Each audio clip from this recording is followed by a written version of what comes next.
जी अस्सलाम वालेकुम, कैफ सेवन। आज के लेक्चर आगाज़ करते हैं। लेक्चर में 6। आज का लेक्चर हमारा चैप्टर 8 जो कि पहला चैप्टर हमने स्टार्ट किया था फाइनेंशियल पोर्शन का, उसका लास्ट लेक्चर होगा। इसमें हम जो दो लर्निंग ऑब्जेक्टिव है, लर्निंग ऑब्जेक्टिव 4 और लर्निंग ऑब्जेक्टिव 6, ये दो लर्निंग ऑब्जेक्टिव डिस्कस करेंगे। दोनों ईजी हैं कंपैरेटिवली।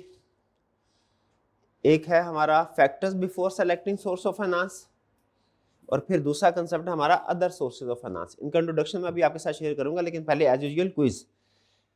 लाइव क्विज का लिंक आप लोगों के ग्रुप में शेयर कर दिया गया है, क्लिक कीजिए। तैयार है तो बताइए, करें स्टार्ट जी। चलिए, सबसे पहले CRN अपना जरूर लिख लीजिएगा।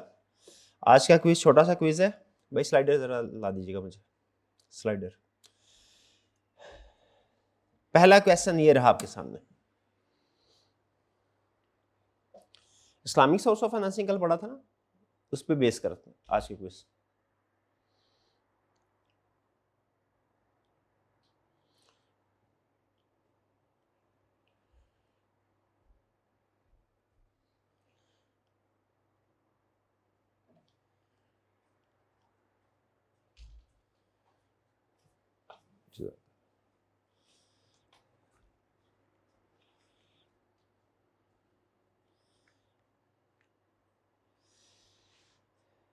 जी,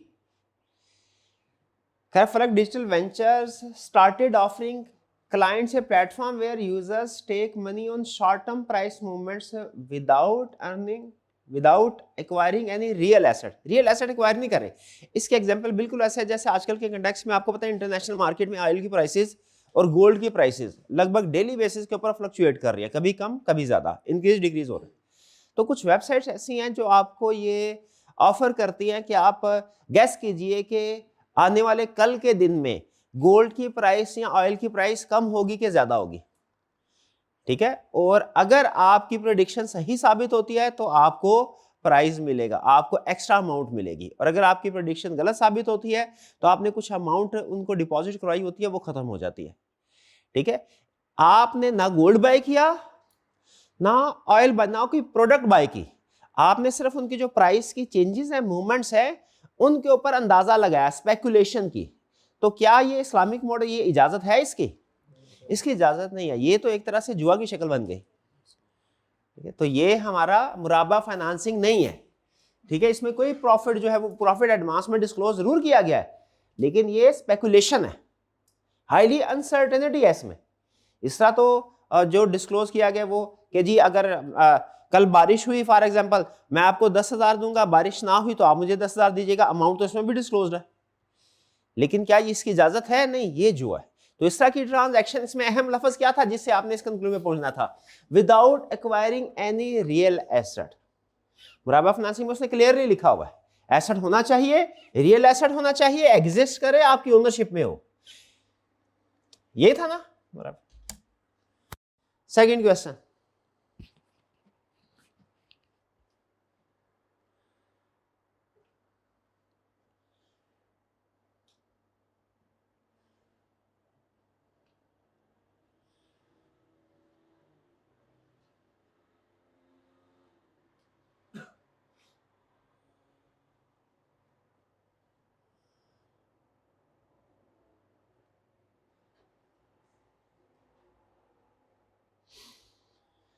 डिफरेंट प्रोडक्ट्स को क्लासिफाई किया जा रहा है। अब वो प्रोडक्ट की डिटेल बता रहा है। One product allows both parties to contribute funds.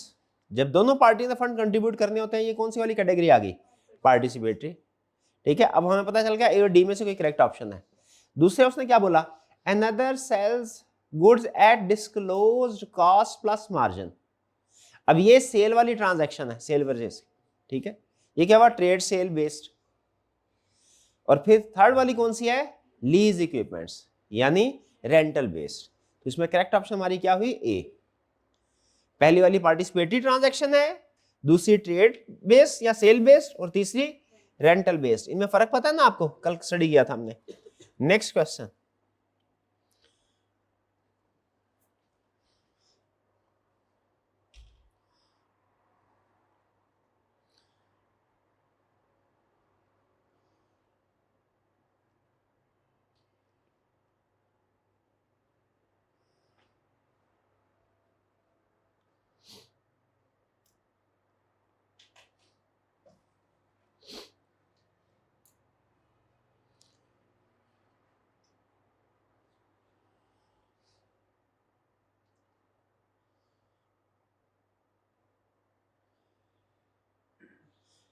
जी, क्या ट्रीटमेंट मोस्ट एप्रोप्रिएट? भाई प्रॉफिट जिस रेशियो पे डिस्ट्रीब्यूट हो रहा है, लॉस भी उसी रेशियो पे नहीं होना चाहिए। हाँ, वो कैपिटल कंट्रीब्यूशन की बेस पे होना चाहिए। शाबाश। मुशारका में, इस्लामिक सिस्टम में, फाइनेंसिंग में कैपिटल की बेस पे डिस्ट्रीब्यूशन होगी।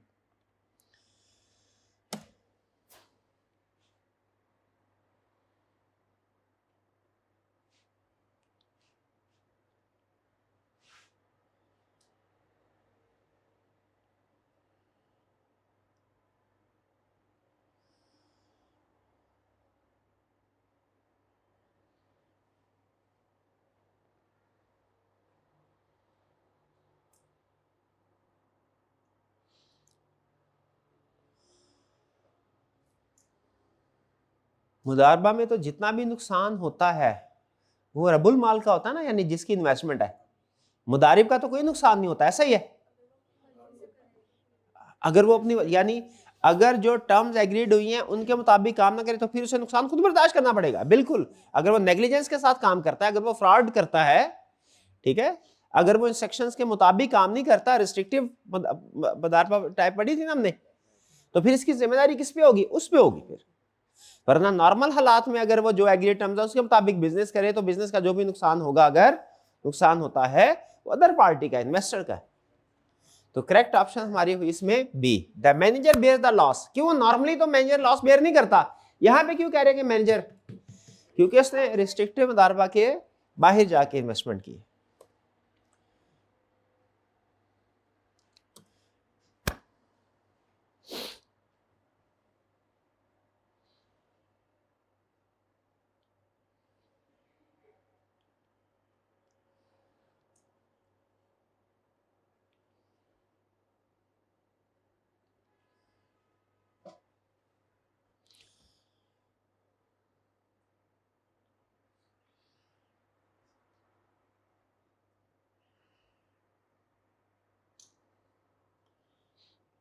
तो ये मुराबा फाइनेंसिंग ट्रांजैक्शन ठीक है ना, इसमें कोई प्रॉब्लम तो नहीं है? कि है प्रॉब्लम इसमें? क्या प्रॉब्लम है इसमें? कौन सा इस्लामिक प्रिंसिपल वायलेट हो रहा है इस ट्रांजैक्शन में? हाँ, एसेट एग्जिस्ट नहीं कर रहा आपके पास, आपकी ओनरशिप में नहीं है। एसेट आपकी ओनरशिप में नहीं है, दोनों कंडीशन पूरी होनी चाहिए मुराबा ट्रांजैक्शन के लिए। एसेट एग्जिस्ट भी कर रहा हो और आपकी ओनरशिप में भी। जो फ्यूचर के 6 महीने बाद वाली इसकी एग्जांपल दी थी आपको, जो फसलें होती हैं, क्या आज हम उनको बेच सकते हैं? वो नहीं बेच सकते। क्यों नहीं बेच सकते? एग्जिस्ट नहीं कर रहे।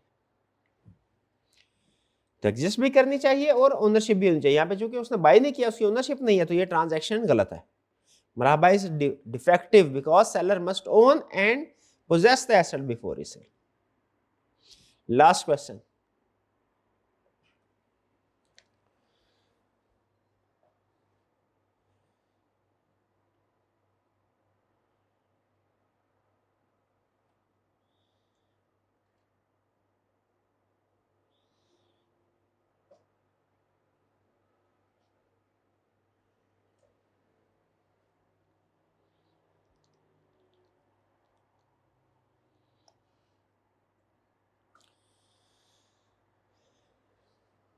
इजारा की टर्म्स एंड कंडीशन को कंपेयर किया जा रहा है कन्वेंशनल लीज के साथ। तो ये सीएफओ ठीक बात कर रहा है कि दोनों में सेम है। नहीं, इस्लामिक फाइनेंसिंग में जो लेट पेमेंट होती है वो लेसर की अदर इनकम नहीं है, वो चैरिटी में जाती है। और दूसरा, सेल की ट्रांजैक्शन और लीज की ट्रांजैक्शन अलग अलग होगी। ट्रेडिशनल लीज में हम उसको कंबाइन कर सकते हैं, फाइनेंस लीज में आपको पता है कंबाइन किया जाता है उसको, उसी एग्रीमेंट के अंदर ऑप्शन दी जाती है उसे बाई करने की। लेकिन इस्लामिक फाइनेंसिंग में सेल अलग से कॉन्ट्रैक्ट होगा, एक ही कॉन्ट्रैक्ट में दोनों चीजें एग्री नहीं कर सकते हम।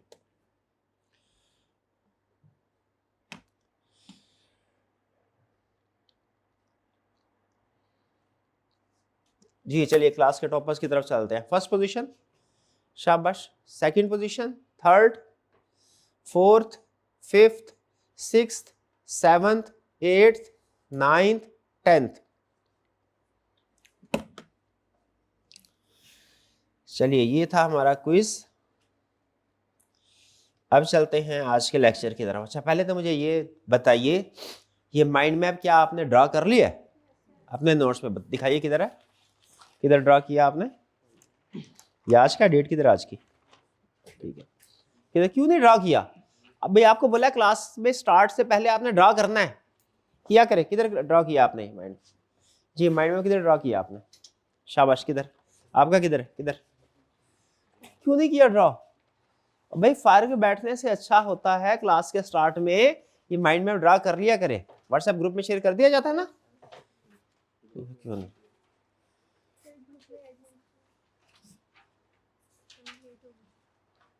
जी किधर?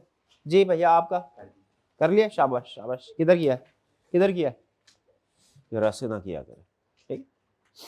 चलिए आइए, सबसे पहले प्रीवियस लेक्चर में से कोई क्वेश्चन पूछना चाहते हो? अच्छा मुझे ये बताइए, ये माइंड मैप आपके साथ शेयर कर दिया जाता है, ठीक है, ये याद करने में, रिवीजन करने में आपके लिए मेरा ख्याल है बुक की निस्बतन आसान है, ऐसा ही है? ओके।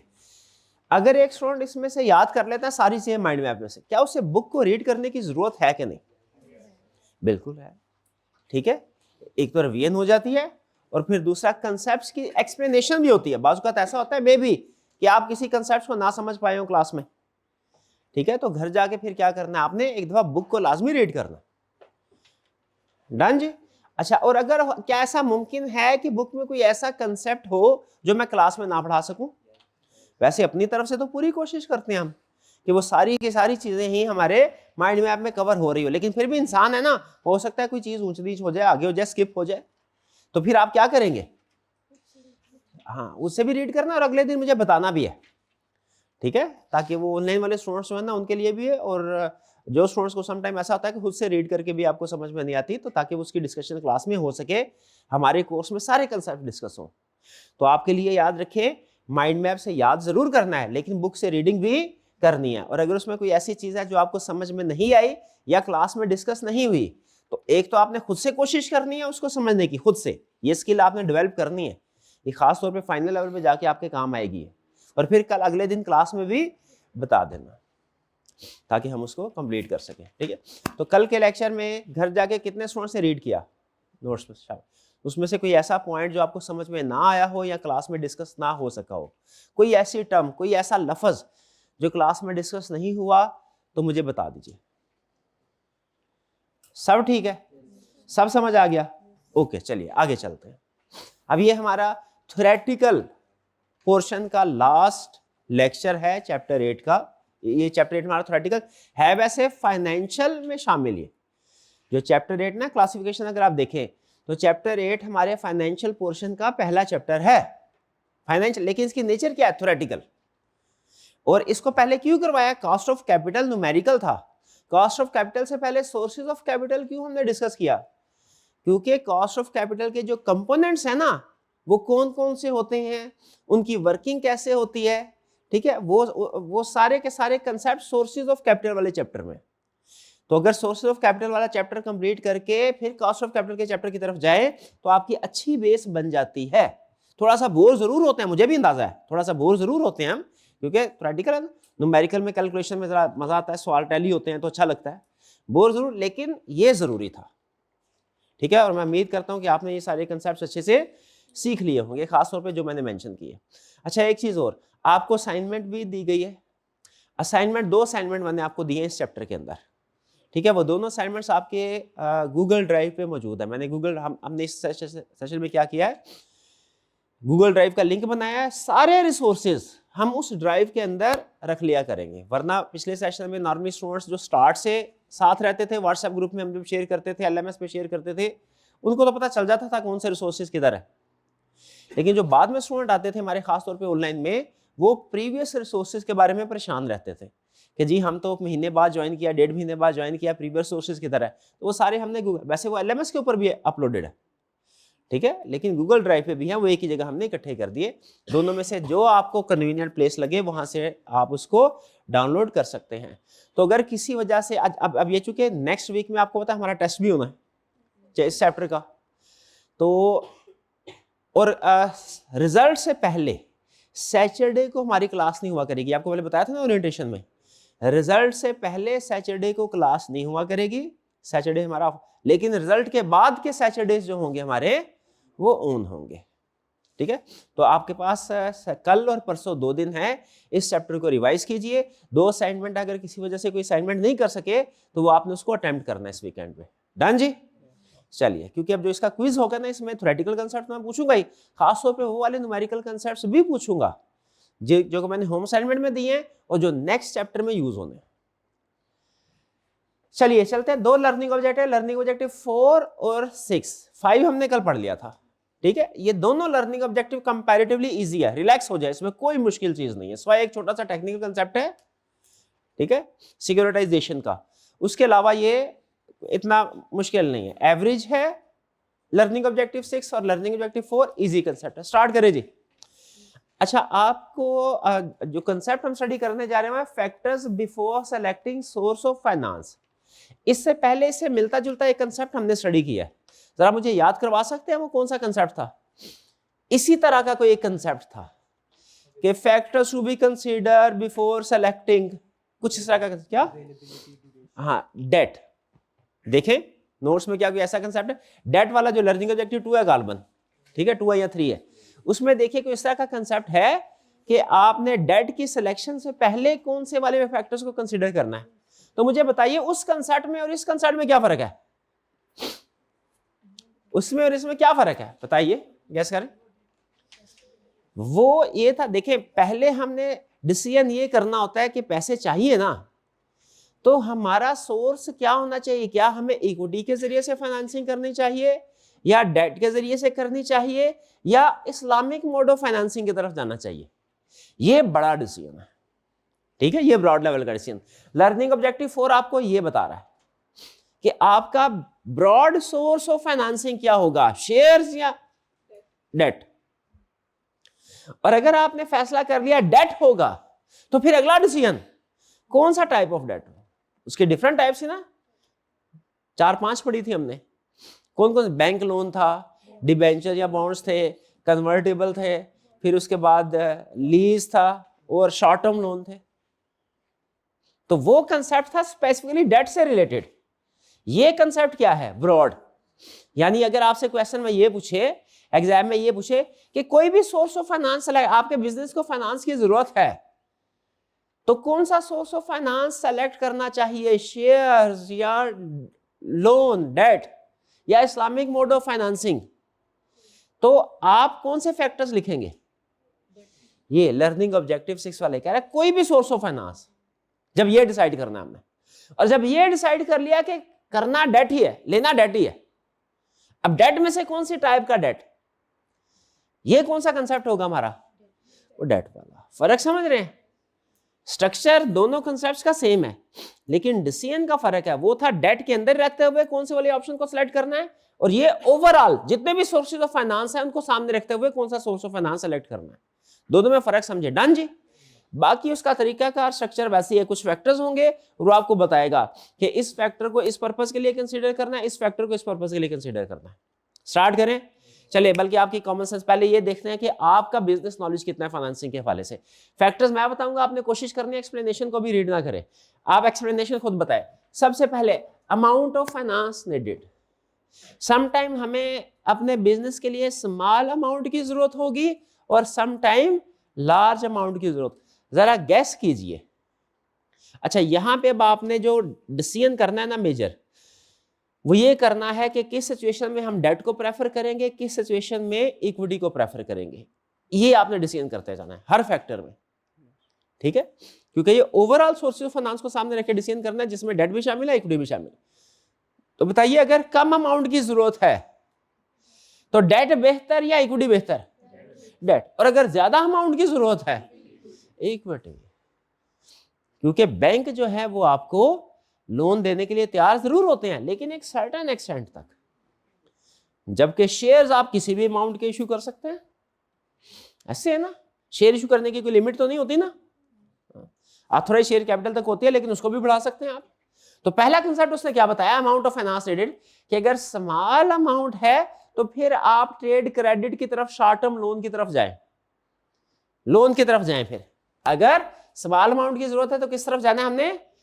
शॉर्ट टर्म लोन की तरफ। और अगर बड़ी अमाउंट की जरूरत है तो फिर इक्विटी इशू करें, शेयर इशू करें।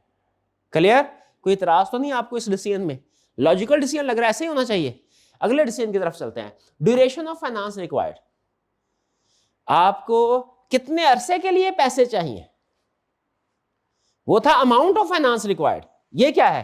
ड्यूरेशन। जैसे वर्किंग कैपिटल के लिए पैसे चाहिए, वर्किंग कैपिटल नीड्स को पूरा करने के लिए। वर्किंग कैपिटल नीड्स पता ना आपको क्या होती है? रोजमर्रा की जरूरियात पूरी करने के लिए, ठीक है? तो फिर शॉर्ट टर्म लोन बेहतर है। और अगर आपने कोई कैपिटल एक्सपेंशन करनी है, नया प्रोजेक्ट स्टार्ट करना है, फिक्स एसेट बाय करना है, फिर क्या? Long term. अच्छा, ये कंसेप्ट ना टू वे में है, टू वे में। इसका दूसरा एंगल किसी और जगह पढ़ेंगे। टू वे में कैसे, जरा सुनिएगा। पहला सीधा कंसेप्ट क्या है? शॉर्ट टर्म लोन आपको कितनी ड्यूरेशन के लिए चाहिए लोन? शॉर्ट टर्म के लिए लोन चाहिए कुछ अरसे के लिए, तो वर्किंग कैपिटल से पूरा करना है। शॉर्ट टर्म लोन अगर चाहिए कुछ अरसे के लिए, वो वर्किंग कैपिटल नीड्स को पूरा करने के लिए रिक्वायर्ड होता है। लॉन्ग टर्म लोन चाहिए तो वो फिक्स एसेट्स के लिए। इसी का एक दूसरा एंगल है क्या? अगर आपको अपनी वर्किंग कैपिटल नीड्स पूरी करनी है तो कौन से वाले सोर्स ऑफ फाइनेंस से पूरी करें? शॉर्ट टर्म से। और अगर आपको फिक्स एसेट्स फाइनेंस करना है, फिक्स एसेट खरीदना है, तो फिर कौन सा सोर्स ऑफ फाइनेंस यूज करना है? Long term finance. हैं दोनों इंटर रिलेटेड बातें, ठीक है, लेकिन थोड़ा सा फर्क है। एक क्या है? शॉर्ट टर्म जो आपके पास फाइनेंस होगा उससे वर्किंग कैपिटल की जरूरियात पूरी करनी है। जो लॉन्ग टर्म फाइनेंस होगा उससे फिक्स एसेट खरीदने हैं। इसी बात को दूसरे एंगल से, वो कैसे? अगर वर्किंग कैपिटल के लिए पैसा चाहिए तो शॉर्ट टर्म फाइनेंस यूज करो, अगर फिक्स एसेट के लिए पैसा चाहिए, एक ही बात है, उसे सिर्फ दूसरे एंगल से बता रहा हूं। डन? तो पहला पॉइंट क्या था? Amount of finance needed. उसमें क्या सीखा था? स्मॉल अमाउंट चाहिए, डेट की तरफ जाओ, शॉर्ट टर्म बैंक लोन की तरफ, डेट में भी शॉर्ट टर्म। और लॉन्ग टर्म के लिए चाहिए इक्विटी बेहतर है, या बैंक से अगर कोई लॉन्ग टर्म डिबेंचर इशू कर सकते हैं अगर 10, 15, 20 साल के लिए, वो भी ठीक है, ठीक है। यानी कुछ ऑप्शन फाइनेंसिंग की और तो शॉर्ट टर्म के लिए, कुछ लॉन्ग टर्म के लिए। उसी तरह मुझे बताइए, अगर हमें अपने वर्किंग कैपिटल की जरूरियात पूरी करने के लिए चाहिए शॉर्ट टर्म, और अगर डिफरेंट प्रोजेक्ट्स को फाइनेंस करने के लिए लॉन्ग ड्यूरेशन। और फिर ये कॉस्ट ऑफ, इसके साथ तो स्टैटिक मार्क करें, इसको हमने थोड़ा रेड में किया, ये प्रोबेबली सबसे अहम है, और ये वो कंसेप्ट है जो नेक्स्ट चैप्टर में यूज होगा, कॉस्ट ऑफ फाइनेंस। अब ये मैं नहीं बता, हालांकि सबसे अहम पॉइंट है, फैक्टर्स में से सबसे अहम पॉइंट है, लेकिन मैं नहीं एक्सप्लेन करूंगा, ये मुझे एक्सप्लेन करेंगे ये मेरे भाई जो असाइनमेंट नहीं करके आए थे। शाबाश, हाँ जी, और माइंड में भी ड्रॉ नहीं किया था, है ना? ऐसा ही है ना? शाबाश, पहचान गया। बताइए कॉस्ट ऑफ फाइनेंस ये कैसे रेलिवेंट है ये डिसाइड करने में कि कौन सा फाइनेंस हमें यूटिलाइज करना चाहिए। हाँ, हर फाइनेंसिंग ऑप्शन की एक कॉस्ट होती है, चाहे वो चाहे वो बैंक लोन हो, चाहे वो डिबेंचर हो, चाहे वो शेयर्स हो, हर फाइनेंसिंग की एक कॉस्ट होती है, हर फाइनेंसिंग ऑप्शन की, चाहे वो लोन, बैंक लोन हो, चाहे वो डिबेंचर हो, चाहे शेयर्स हो। हमने कौन सी वाली ऑप्शन को सेलेक्ट करना है? जिसकी कॉस्ट सबसे कम होगी। शाबाश, ठीक है। और नेक्स्ट चैप्टर में आई कैप ने जो सबसे ज्यादा क्वेश्चन पूछे हुए हैं, नेक्स्ट चैप्टर में जो कॉस्ट ऑफ कैपिटल का, इसे बैक भी बोलते हैं, weighted average cost of capital, हमेशा हर दफा क्वेश्चन आता है उसमें से, अभी तक की तो प्रेसिडेंट यही है, हर दफा क्वेश्चन आता है। और जो सबसे ज्यादा क्वेश्चन पूछा हुआ आई कैप ने, वो पता है क्या है? I cap different components of financing आपको दे देगा क्वेश्चन में, कि भैया लोन भी है, डिबेंचर भी है और शेयर्स भी है, जरा बताइए कौन सी वाली फाइनेंसिंग ऑप्शन को यूज करना चाहिए। तो सोचिए आपका तरीकाकार क्या होगा, हालांकि वो टॉपिक अभी हमने किया नहीं है, लेकिन सोचिए तरीकाकार क्या होगा। जितनी भी ऑप्शंस हैं आपने हर ऑप्शन की कॉस्ट कैलकुलेट करनी होगी, और फिर चूज किसको करना होगा? जिसकी कॉस्ट सबसे कम होगी। शाबाश, ये बेसिक कंसेप्ट है जो वो सिखाता है हर दफा आई क्या पास।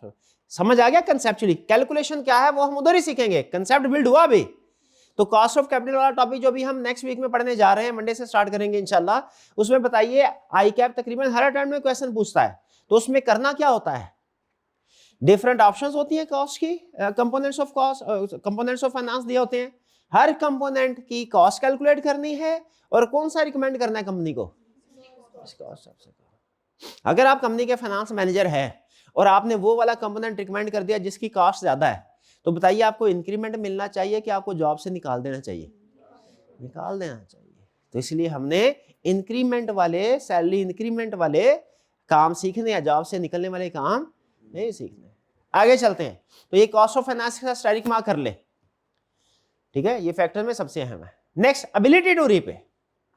भैया लोन लेने से पहले ये फैसला कर लो, ये सोच लो, ये प्लान कर लो कि इसको वापस कैसे करोगे, इसको वापस कैसे करोगे।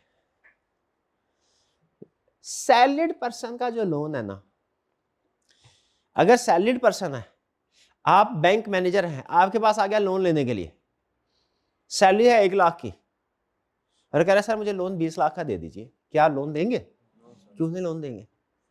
भाई रिकवर कैसे करो?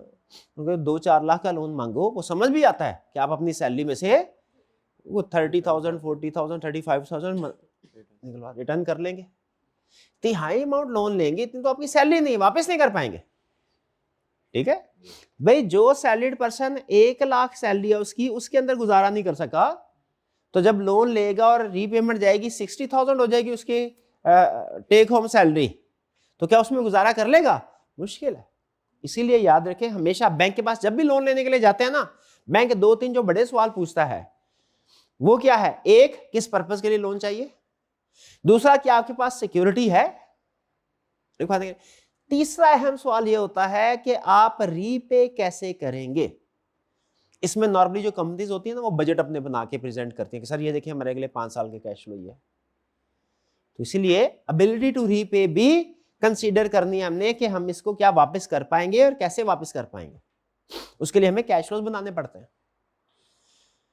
ठीक है। इसमें वो कंसेप्ट हमारे लिए रेलिवेंट हो जाएगा कि जिस एसेट के लिए फाइनेंसिंग कर रहे हैं उसका जितनी लाइफ होगी, आपने अपने जो प्रोजेक्टेड कैश फ्लोज हैं उतनी लाइफ के बना के बैंक को बताना है कि सर हम ये इस एसेट से बेनिफिट लेंगे 5 सालों में, और फिर 5 सालों में थोड़ा थोड़ा करके आपको रीपे कर देंगे। तो ये फैक्टर्स क्या है, एबिलिटी टू रीपे, कि क्या आप फ्यूचर में इंटरेस्ट और प्रिंसिपल उसको वापस करने के काबिल हैं कि नहीं, ये देखना चाहिए कि कल की कल देखेंगे, ये देखना चाहिए। फाइनेंस मैनेजर ऐसा नहीं कहता कल की कल देखेंगे, वो कल की आज प्लानिंग करता है, और इंटरेस्ट की भी प्लानिंग करेगा, प्रिंसिपल की भी प्लानिंग करेगा। डन जी। हमारा टॉपिक आएगा बजटिंग का, उसमें बहुत ज्यादा कैलकुलेशंस होती हैं, मुश्किल नहीं है लेकिन कैलकुलेशन बहुत ज्यादा है, उसमें ये चीज सीखेंगे हम कि डिफरेंट जो फ्यूचर के इनकम और एक्सपेंसेस हैं उनको कैसे प्लान करना है। Next, flexibility. भाई फ्लेक्सिबिलिटी, फ्लेक्सिबिलिटी का मतलब क्या? भाई टेंशन ना हो। टेंशन किस चीज की टेंशन? वापसी की टेंशन, रिटर्न पे करने की टेंशन।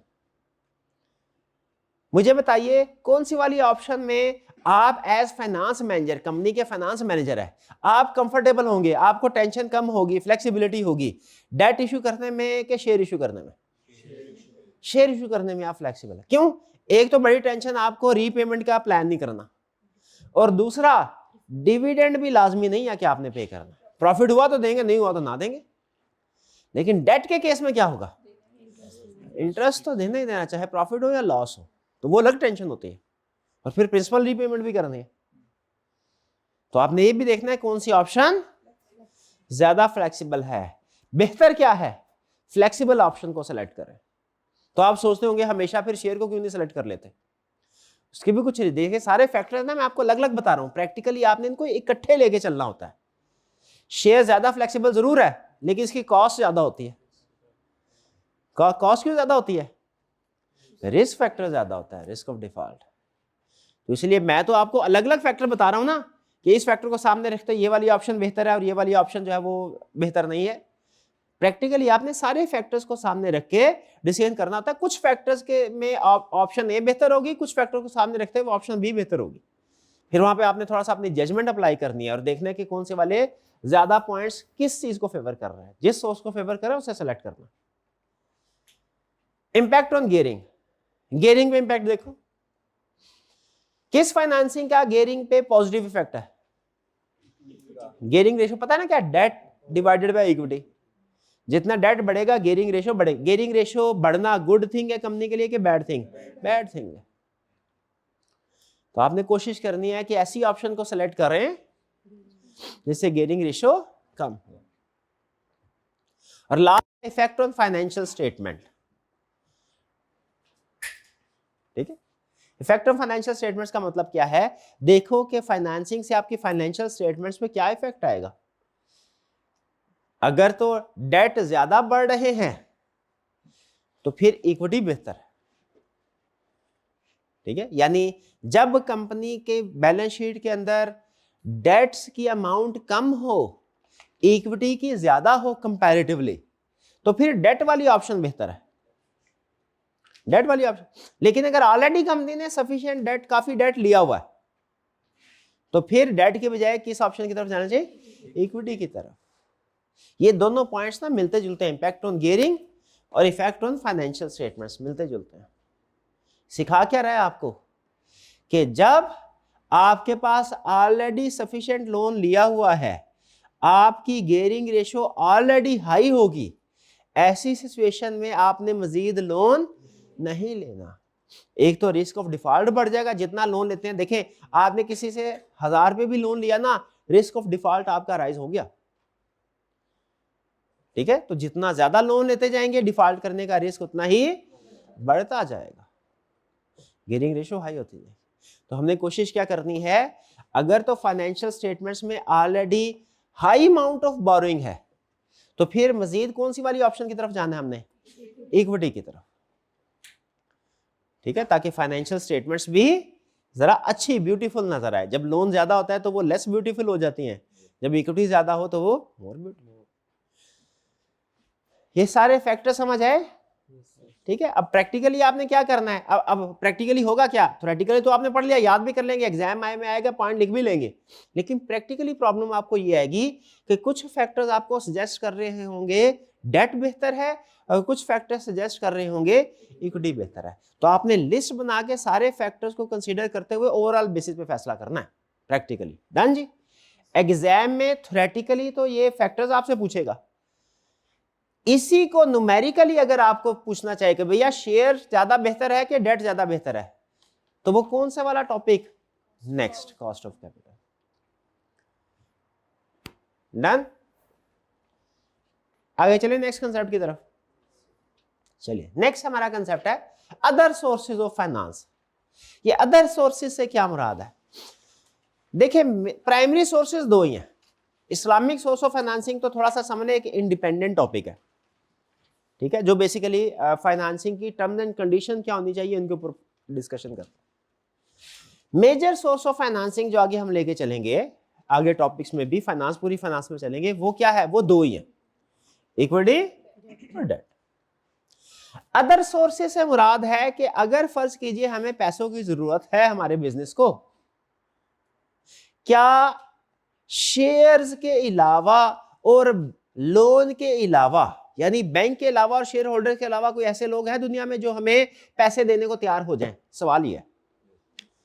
किसी भी बिजनेस को पैसों की जरूरत होगी तो सबसे बड़े सोर्सेज ऑफ फाइनेंस कौन से हैं? दो, शेयर होल्डर्स और डेट होल्डर्स। शेयर होल्डर्स और डेट होल्डर्स, जिसे क्रेडिटर भी कह सकते हैं, जिसे आप लेंडर कहते हैं, लेंडर। ये क्या इन लोगों के अलावा, शेयर होल्डर्स के अलावा और बैंक्स के अलावा कोई लोग ऐसे हैं जो हमें पैसे देने के लिए तैयार हो जाए? या इसको हम कहते हैं अदर सोर्सेज ऑफ फाइनेंस। बिल्कुल है, बिल्कुल। वो कौन कौन से हैं सुन लीजिए, स्टार्ट करें जी। सबसे पहले बिजनेस एंजल्स, बिजनेस में फरिश्ते। ये कौन से हैं? ये इंडिविजुअल्स होते हैं। ये कौन होते हैं? लेकिन वेल्दी इंडिविजुअल्स होते हैं, अमीर तरीन। ठीक है, जैसे फर्ज कीजिए आपने अगर कोई बिजनेस स्टार्ट फैमिली में देखा होगा, किसी फैमिली मेंबर ने अगर कोई बिजनेस स्टार्ट करना होता है तो वो पहले नजर मारता है फैमिली में अमीर तरीन लोग कौन है, और जो पार्टी अमीर तरीन होती है उसके पास प्रपोजल लेके जाते हैं कि सर जी हमने ये बिजनेस शुरू करना है, आप हमें कुछ लोन दे दीजिए, हम आपको बाद में वापस कर देंगे। ठीक है, तो ये लोग को क्या कहलाते हैं? Business angels. ठीक है, फर्क सिर्फ ये है कि ये फैमिली में होना लाजमी नहीं है, ये इंडिपेंडेंट भी हो सकते हैं, इंडिपेंडेंट भी हो सकते हैं। अक्सर हमारी फैमिली भी हमारी तरह ही वो कहते हैं हमने खुद भी हमारे अपने पास प्लान है बड़े। ठीक है, आपका बंदा क्योंकि फाइनेंस अरेंज हो जाए बाद में हमें भी बताइएगा कहाँ से अरेंज हुआ था। तो ये कौन हो गए? इंडिपेंडेंट पर्सन हो गए। अहम चीज, वेल्थी रिच इंडिविजुअल्स हैं, इनके पास सरप्लस कैश होता है और आप अपना बिजनेस प्रपोजल इनके पास लेके जाएं, अगर इन्हें पसंद आ जाए तो ये उसमें इन्वेस्टमेंट करने के लिए तैयार हो जाते हैं। लेकिन याद रखें, ये कहते हैं हम लोन नहीं देंगे। भाई लोन देने में फायदा नहीं है। आप भी प्रैक्टिकली अगर आपके पास कभी ऐसा इंशाल्लाह टाइम है, ज्यादा पैसे हो, कोई पर्सन आपके पास आए कि सर प्रोजेक्ट में इन्वेस्टमेंट चाहिए, लोन की शक्ल, अगर प्रोजेक्ट अच्छा है लोन की शक्ल में इन्वेस्टमेंट ना कीजिएगा। क्यों भला? क्योंकि जब बिजनेस चलेगा तो वो तो आपको लोन रीपे करके सारा प्रॉफिट उसका। आपने क्या करना? आपने कहना नहीं इन्वेस्टमेंट करने को तैयार हो, लेकिन क्या होगा? प्रॉफिट में से 50-50, चलो 50-50 ना सही 40-60 कर ले, 30-70 कर ले, जो भी एक रीजन, लेकिन बेहतर होता है कि इन्वेस्टमेंट परमानेंट नेचर की हो, मतलब इक्विटी स्टाइल इन्वेस्टमेंट हो, ताकि प्रॉफिट में से आपको हिस्सा भी मिलता रहे। बाकी आपकी मर्जी, अगर आप कर्ज भी देना चाहे, लोन भी देना चाहे तो दे सकते हैं कर्ज। लेकिन यहाँ पे जो बिजनेस एंजल्स फाइनेंस प्रोवाइड कर रहा है, याद रखें वो इक्विटी फाइनेंसिंग है। यहाँ पे लोन फाइनेंसिंग किसी में नहीं। ठीक है, सब एंड पे थोड़ा सा कंसेप्ट आएगा एसेट सिक्योरिटाइजेशन में लोन का। Done.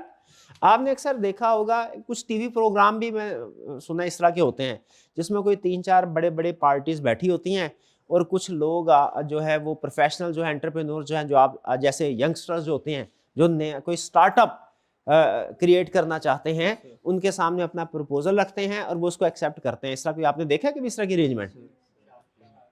Shark tank, shark tank, हाँ शाबाश। वो कौन सी एग्जाम्पल है भला?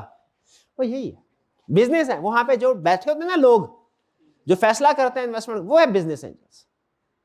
क्या कह रहा है ये? क्या ये इंडिविजुअल इन्वेस्टर्स होते हैं, ये कंपनीज नहीं होती, याद रखिएगा। कंपनीज वाला केस आगे आने वाला है। बिजनेस एंजल्स इंडिविजुअल्स हैं, वेंचर कैपिटल और प्राइवेट इक्विटी फंड्स ये कॉर्पोरेशंस हैं, कंपनीज हैं। पहला फर्क ये ध्यान में रखिएगा।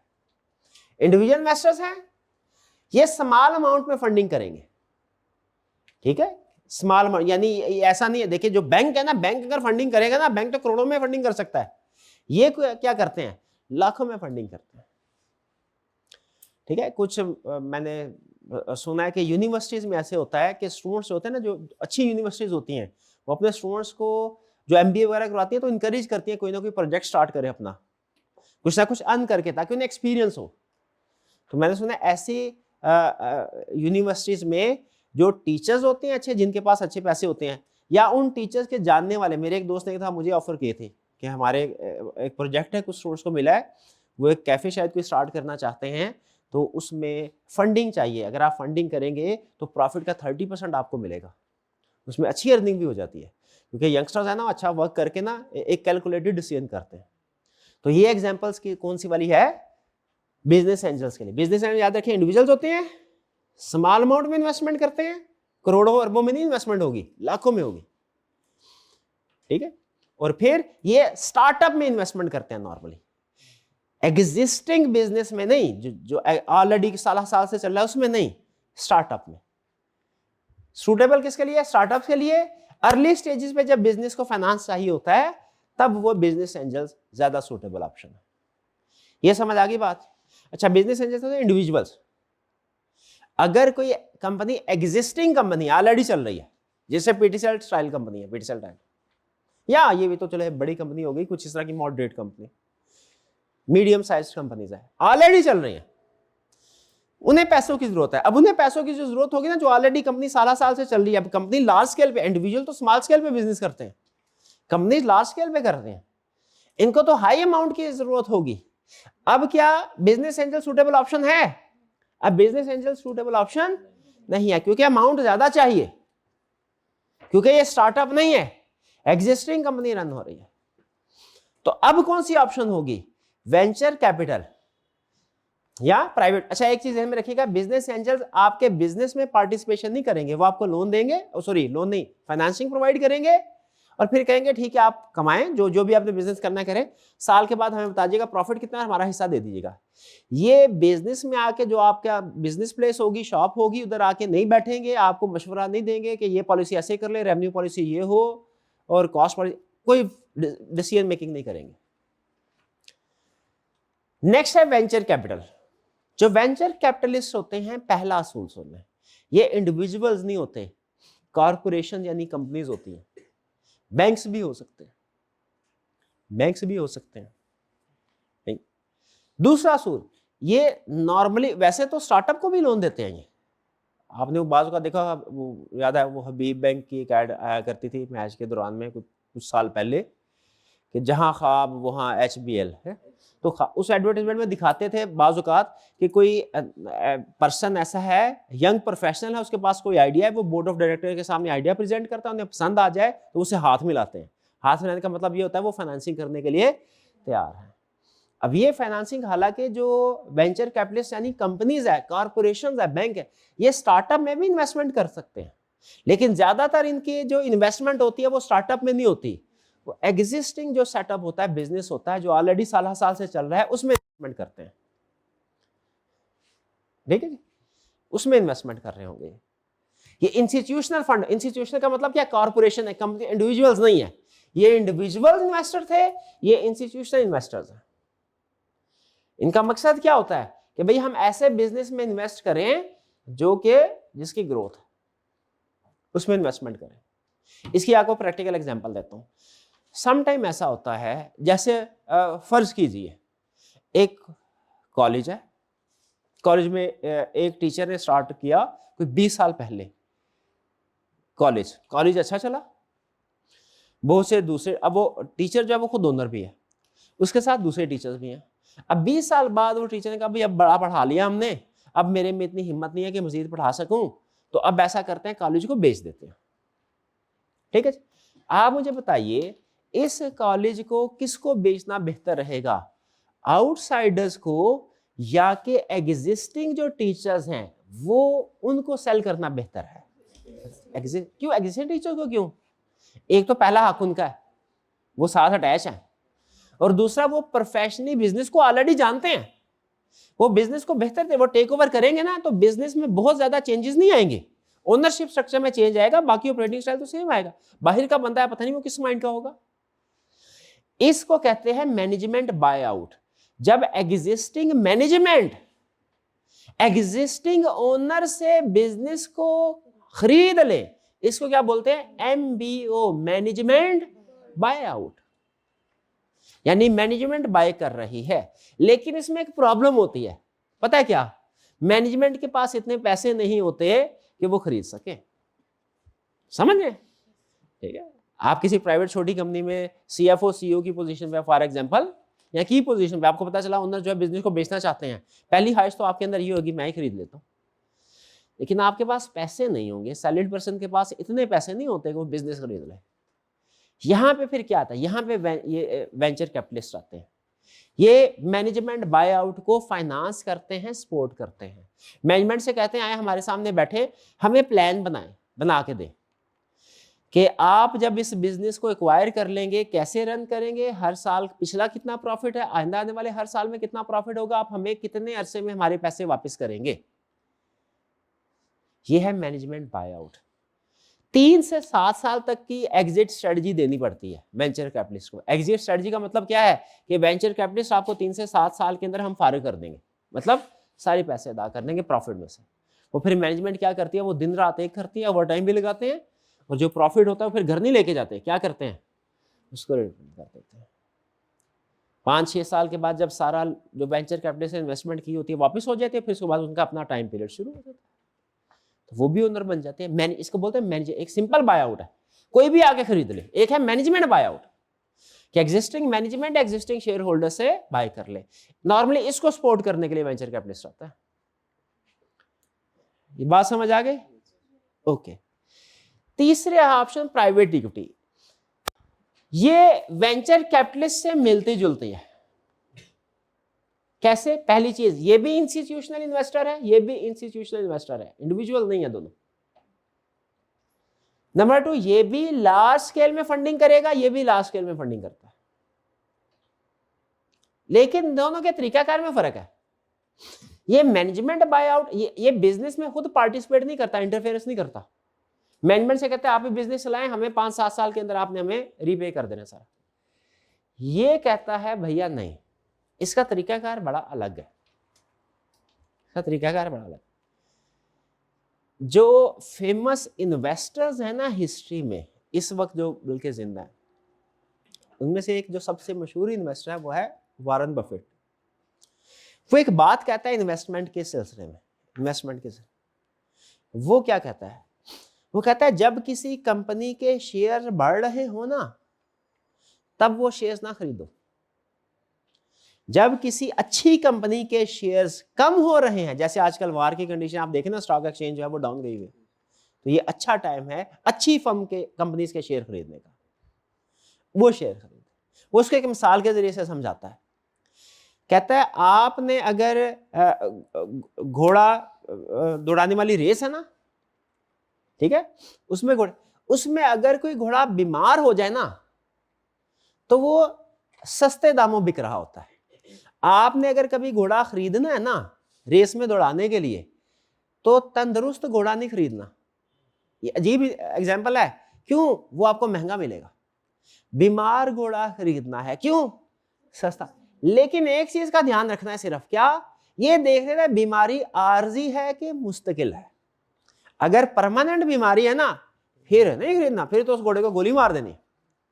अगर आर्जी बीमारी है तो फिर उसको खरीद लीजिएगा। वो बीमारी तो कुछ अरसे के बाद खत्म हो जाएगी, आपको सस्ते दामों आपकी इन्वेस्टमेंट मिल जाएगी जो सारी उम्र आपको रिटर्न पे करेगी।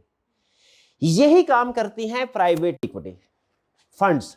प्राइवेट इक्विटी फंड्स क्या करते हैं? ये पाकिस्तान के या जिस मुल्क में भी होंगे उस मुल्क की कंपनीज के ऊपर नजर रखते हैं। जिस कंपनी का जो अच्छी कंपनी है, जैसे पाकिस्तान स्टील मिल, जैसे पीटीसीएल, जैसे पीआईए, हिस्ट्री है पीआईए की, आपने कभी हिस्ट्री पढ़े ना, आपको पता चले कि एक वक्त में पाकिस्तान किस लेवल पे होता था। लेकिन वो कंपनी कुछ अपने इंटरनल पॉलिसीज की वजह से, वीक कंट्रोल की वजह से, बैड गवर्नेंस की वजह से, गलत पॉलिसीज की वजह से वो कंपनी लॉस में चल रही है। तो ये जो प्राइवेट इक्विटी फंड्स होते हैं उन्होंने ऐसी कंपनीज के ऊपर नजर रखी होती है।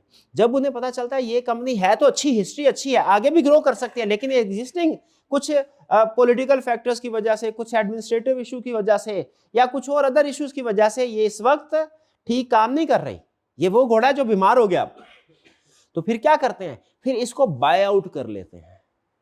स्टेप नंबर 1 क्या करेंगे? उस कंपनी के शेयर्स खरीद लेंगे, और इतने शेयर खरीदेंगे कि इन कंट्रोलिंग इंटरेस्ट इनके पास हो, क्योंकि इन्होंने वो काम करना है जो इसके अलावा और कोई नहीं करता। वो क्या करना है? इन्होंने कंपनी को खुद मैनेज करना है। इनके पास, प्राइवेट इक्विटी फंड्स के पास, ना सिर्फ ये कि पैसे होते हैं, बल्कि इनके पास ऐसे एक्सपर्ट लोग भी होते हैं जो बिजनेस को रन कर सके। सिंपल इनकी स्ट्रेटजी क्या है? ऐसी कंपनी देखो जो वीक है लेकिन उसमें पोटेंशियल है ग्रो करने का, करंटली वीक है, पोटेंशियल है ग्रो करने का, उस कंपनी के शेयर खरीदो, और इतने ज्यादा शेयर खरीदो कि डिसीजन मेकिंग पावर आपके पास आ जाए। फिर उस कंपनी के सिस्टम को इंप्रूव करो। जब 2, 3, 4, 5 साल लग के एक्सपर्ट्स की हेल्प से उस कंपनी को आप लॉस से प्रॉफिट में ले आए, उसके बाद उस कंपनी के शेयर हाई प्राइस पे बेच दो, और मुनाफा जो होगा वो अपनी जेब में डाला। ये करते हैं प्राइवेट इक्विटी फंड्स। ये मैनेजमेंट बायआउट को फाइनेंस नहीं करेंगी, बल्कि खुद बायआउट करेंगी। ये न्यू स्टार्टअप में इन्वेस्टमेंट नहीं करेंगी, एग्जिस्टिंग जो करंटली टेम्परेरी वीकर पोजीशन पे है। और सबसे अहम चीज ये क्या करती हैं? ये खुद कंट्रोल हासिल करके खुद कंपनीज को चलाती हैं। बिजनेस एंजल्स खुद नहीं चलाते, वेंचर कैपिटलिस्ट खुद बिजनेस नहीं चलाएंगे, वो सिर्फ इन्वेस्टमेंट देंगे और फिर इंतजार करेंगे इन्वेस्टमेंट कब आए। ये तो प्राइवेट इक्विटी खुद ओनर बन जाते हैं। देखिए लार्ज स्टेक है, जैसे 30% या उससे ज्यादा, क्योंकि 30% या उससे ज्यादा फिर आपके पास कंट्रोल आता है फैसले करने का। 50%, 60%, ये बिजनेस को फिर रीस्ट्रक्चरिंग करती हैं, स्टेक यानी शेयर बाय करेंगी, कंट्रोल करेंगी, फैसले करने का अथॉरिटी लेंगी, बिजनेस की रीस्ट्रक्चरिंग यानी सारा जो प्रॉब्लम है उसको सीधा बदला करेंगे, और फिर जब बिजनेस सही हो जाएगा, सही डायरेक्शन पे आ जाएगा, प्रॉफिटेबल पोजीशन में आ जाएगा, क्या करेंगे, सेल करते हैं। ये काम, ये मैच्योर फर्म्स के लिए ऑप्शन होती है, स्टार्टअप से लिए नहीं है, ठीक है। इसमें बाय आउट यानी वो बाय कर लेते हैं, खरीद लेते हैं इसको और फिर इंप्रूव करते हैं कंपनी के सिस्टम्स को। तरीकाकार समझ आ गया आपको? अब ये business angel, venture capital, private equity fund में फर्क समझ आ रहा है आपको? तो मुझे एक फर्क बताइए बिजनेस एंजल, वेंचर कैपिटल पे, सिर्फ एक, ये इंडिविजुअल इंस्टीट्यूशनल इन्वेस्टर है, और एक फर्क बताइए वेंचर कैपिटल, प्राइवेट इक्विटी में। हाँ, ये कंट्रोल हासिल करते हैं, ये कंट्रोल हासिल, ये मैनेजमेंट बाय आउट को इन्वेस्ट करते हैं, यानी मैनेजमेंट ही चला रही होगी कंपनी, यहां पे कंपनी खुद चला रहे होंगे। लास्ट है एसेट सिक्योरिटाइजेशन। इसकी दो टाइप्स हैं, बुक में उसने बताई है, लेकिन बराए नाम दो टाइप्स हैं, असल में जो डिस्कशन उसने एक्सप्लेन किया वो एक ही टाइप को किया। एक है एसेट बेस्ड सिक्योरिटाइजेशन और एक है फ्यूचर फ्लो सिक्योरिटाइजेशन। यही है दो टाइप्स। एसेट बेस्ड सिक्योरिटाइजेशन में क्या, इसमें कंसेप्ट क्या है, ऐसी चीज जो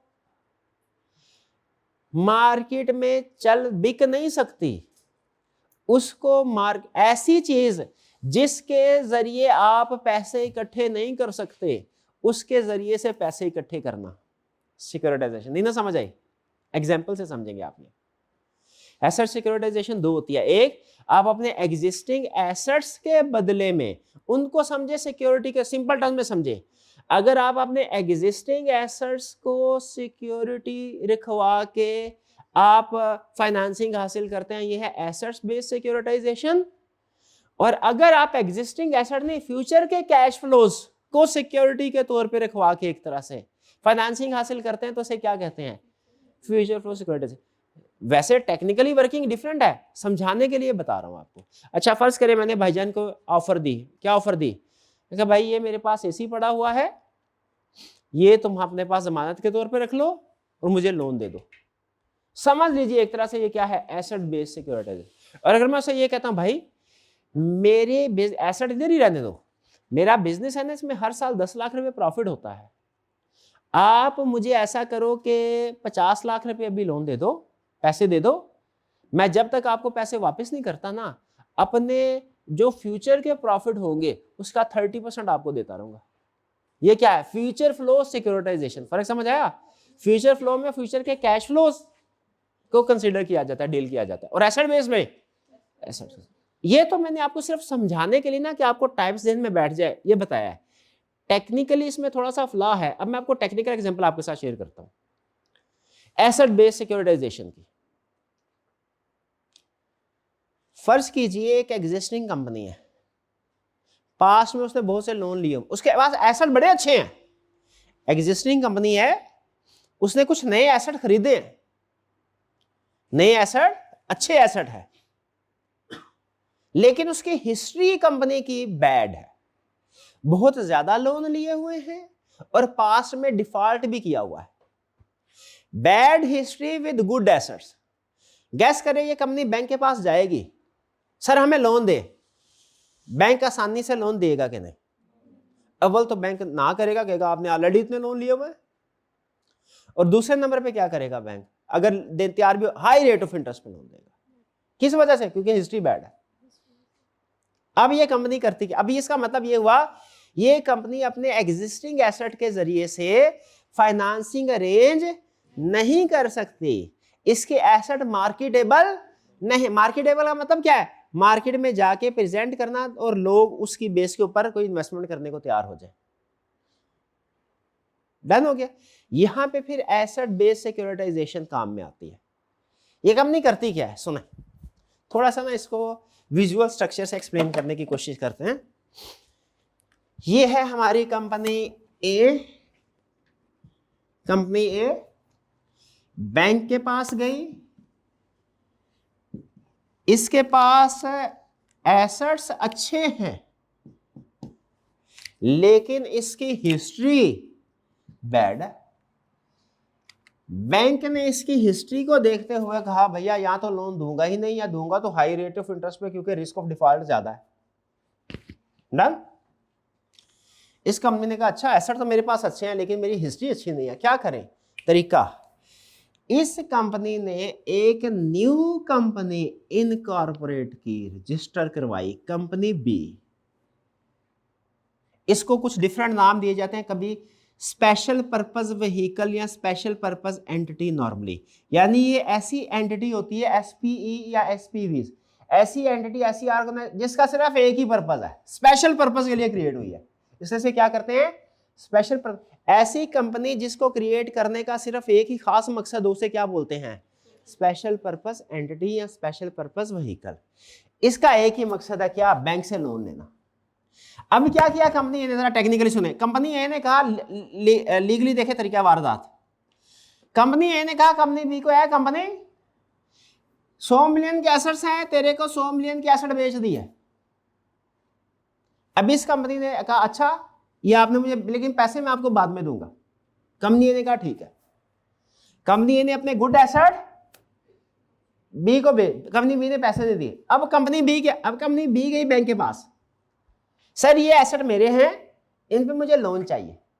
बैंक कहेगा अच्छा एसेट गुड है, हिस्ट्री 0 है, बताइए बैड हिस्ट्री से नो हिस्ट्री बेहतर है कि नहीं? अब बैंक इसको आसानी के साथ और कम रेट ऑफ इंटरेस्ट पे लोन दे देगा, और फिर ये जो लोन इसको मिलेगा ये क्या करेगी कंपनी?